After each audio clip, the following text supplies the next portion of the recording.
Chemistry chapter number 9 chemical equilibrium it's the first chapter of the 10th chemistry. तो पहला lecture आज हम लोग जो है वो इसका केमिकल इक्विलिब्रियम के बारे में, इंट्रोडक्शन के बारे में पढ़ेंगे और उसके बाद जो है वो आगे कुछ टर्मिनोलॉजीज़ के बारे में फिर इंशाल्लाह आगे जो है इसको प्रॉपरली हम लोग स्टार्ट करेंगे। तो इंट्रोडक्शन इसका ये है कि हम लोग जानते हैं कि हमारे इर्द गिर्द भी बहुत ज़्यादा केमिकल रिएक्शंस हो रहे होते हैं। हम लोग लेबॉर्ट्री के अंदर भी बहुत ज़्यादा केमिकल रिएक्शंस करवाते हैं और उस केमिकल रिएक्शंस में जिन चीज़ों को हम लोग आपस में मिलाते हैं उनको हम लोग रिएक्टेंट्स का नाम देते हैं। और रिएक्टेंट्स के मिलने से जो सी चीज़ें बनती हैं उन चीज़ों को हम लोग क्या नाम देते हैं? प्रोडक्ट का नाम देते हैं। अच्छा, अब बाज़ औक़ात हम लोग नॉर्मली ये देखते हैं कि जितने भी हमारे इर्द गिर्द रिएक्शंस हो रहे हैं एक वक्त ऐसा आता है कि सारे के सारे रिएक्टेंट्स जो हैं वो प्रोडक्ट में कन्वर्ट हो जाते हैं और रिएक्शन जो है वो कंप्लीट हो गए, हमारा रिएक्शन जो है वो कंप्लीट हो के तो वो बंद हो जाता है। तो ऐसा रिएक्शन कि जिसमें सारे के सारे रिएक्टेंट्स हैं वो प्रोडक्ट में कन्वर्ट हो जाएं, उस रिएक्शन को हम लोग जो है वो इरिवर्सिबल रिएक्शन का नाम देते हैं। लेकिन बाज़ औक़ात हम लोग ये भी देखते हैं कि ऐसे रिएक्शंस भी होते हैं कि जिनमें रिएक्टेंट्स जो हैं वो प्रोडक्ट में कन्वर्ट होते हैं और कुछ वक्त बाद जो है वो प्रोडक्ट दोबारा मिलके जो है वो रिएक्टेंट्स की फार्मेशन कर देती है। ऐसे रिएक्शंस कभी भी कंप्लीट नहीं होते, बल्कि इनमें होता ही है कि रिएक्टेंट्स हैं वो प्रोडक्ट में कन्वर्ट होते रहते हैं और प्रोडक्ट जो है वो रिएक्टेंट में कन्वर्ट होती रहती है। अब इसका मतलब ये भी नहीं है कि सारे के सारे रिएक्टेंट्स जो हैं वो प्रोडक्ट में पहले कन्वर्ट होते हैं और फिर सारी की सारी प्रोडक्ट जो है वो रिएक्टेंट में कन्वर्ट हो जाती है। ये चीज़ भी आप लोगों ने याद रखनी है कि इसका मतलब ये बिल्कुल भी नहीं होता कि सारी के सारे रिएक्टेंट्स जो हैं वो पहले प्रोडक्ट में कन्वर्ट होंगे और फिर सारी की सारी प्रोडक्ट जो है वो रिएक्टेंट्स में कन्वर्ट होगी। इसका मतलब ये होता है कि फॉर एग्जांपल अगर हमने रिएक्शन करवाने के लिए 100 रिएक्टेंट्स लिए हैं फॉर एग्जांपल, तो उन 100 रिएक्टेंट्स में जब 50 रिएक्टेंट्स हैं वो प्रोडक्ट में कन्वर्ट हो जाएंगे और उसके बाद जो 49 वाला रिएक्टेंट है वो प्रोडक्ट में कन्वर्ट होगा, तो प्रोडक्ट की अमाउंट जो है वो रिएक्टेंट से ज़्यादा हो जाएगी। जब प्रोडक्ट की अमाउंट रिएक्टेंट से ज़्यादा होगी तो प्रोडक्ट जो है वो दोबारा से रिएक्टेंट में कन्वर्ट होना स्टार्ट हो जाएंगे और जब रिएक्टेंट की अमाउंट जो है वो ज़्यादा होगी तो रिएक्टेंट्स हैं वो प्रोडक्ट में कन्वर्ट होना स्टार्ट हो जाएंगे।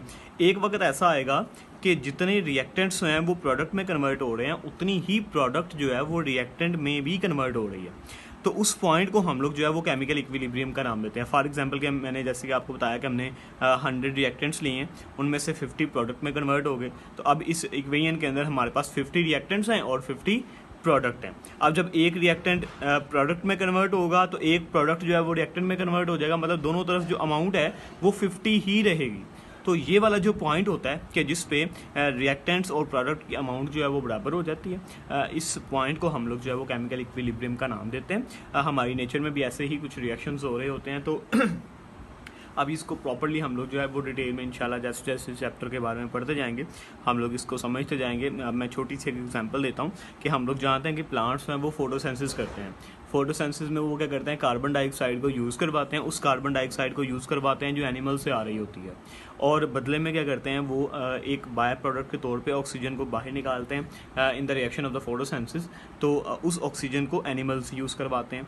तो अब ये भी बेटा एक इक्विलिब्रियम ही है कि जिसके ज़रिए एटमॉस्फेयर के अंदर ऑक्सीजन और कार्बन डाइऑक्साइड की अमाउंट जो है वो मेनटेन रहती है, बराबर रहती है। ठीक है, तो इस तरह के जो रिएक्शंस होते हैं कि जिनमें रिएक्टेंट प्रोडक्ट में कन्वर्ट हो जाए, प्रोडक्ट फिर दोबारा रिएक्टेंट में कन्वर्ट हो जाए, इस तरह के रिएक्शन को हम लोग रिवर्सिबल रिएक्शंस का नाम देते हैं और इन्हीं के अंदर हम लोग जो है वो केमिकल इक्विलिब्रियम को देखते हैं, केमिकल इक्विलिब्रियम को समझते हैं। अब हमारा जो सबसे पहला टॉपिक है it's a reversible reaction and dynamic equilibrium. कि रिवर्सिबल रिएक्शन क्या होता है और डायनामिक इक्विलिब्रियम क्या होती है। इस सारी चीज़ को समझने के लिए हमें पहले ये पता होना चाहिए कि what is a reversible reaction. तो ये रिएक्टेंट का प्रोडक्ट में कन्वर्ट होना और प्रोडक्ट का रिएक्टेंट में कन्वर्ट होना, इस बेस के ऊपर हम लोग अपने रिएक्शंस को दो कैटेगरीज के अंदर डिवाइड करते हैं। First one is the irreversible reaction and second one is the reversible reaction. बेटा इरिवर्सिबल रिएक्शन एक ऐसा रिएक्शन है कि जिसके अंदर सारे के सारे रिएक्टेंट्स हैं वो प्रोडक्ट में तो कन्वर्ट हो जाते हैं लेकिन प्रोडक्ट जो है वो दोबारा से रिएक्टेंट्स में कन्वर्ट नहीं हो पाती। It's a reaction in which the reactants can be converted into product but product can not be converted into reactants. So ये सिर्फ एक ही तरफ रिएक्शन चलते हैं फ्रॉम लेफ्ट टू राइट। इनकी कुछ करेक्टरिस्टिक्स हैं जो आपने याद रखनी है, बड़ा इंपॉर्टेंट शॉर्ट क्वेश्चन है कि what are the characteristics of the irreversible reaction. तो पहली करेक्टरिस्टिक इसकी ये है कि बेटा इनको सिंगल एरो से रिप्रेजेंट करवाया जाता है। ये हमेशा लेफ़्ट टू राइट चलते हैं, कभी भी राइट टू लेफ़्ट जो है वो नहीं चलते। इनमें हमेशा रिएक्टेंट्स प्रोडक्ट में कन्वर्ट होती है, प्रोडक्ट रिएक्टेंट में कन्वर्ट नहीं होती है। सारे आपने जो है इसकी इनकी करैक्टरिस्टिक्स वो लिख लेनी है, इनके करैक्टर्स लिख लेने हैं आपने। और उसके बाद ये कंप्लीट होते हैं, फास्ट होते हैं, तो ये इनकी सारी करैक्टरिस्टिक्स हैं। फिर दूसरी तरफ हमारे पास आते हैं जी reversible reactions. Reversible reactions are the reactions in which product can be converted into reactants. जो प्रोडक्ट है वो रिएक्टेंट्स में कन्वर्ट हो सकती है, और इनको हम लोग डबल एरो से रिप्रेजेंट करवाते हैं।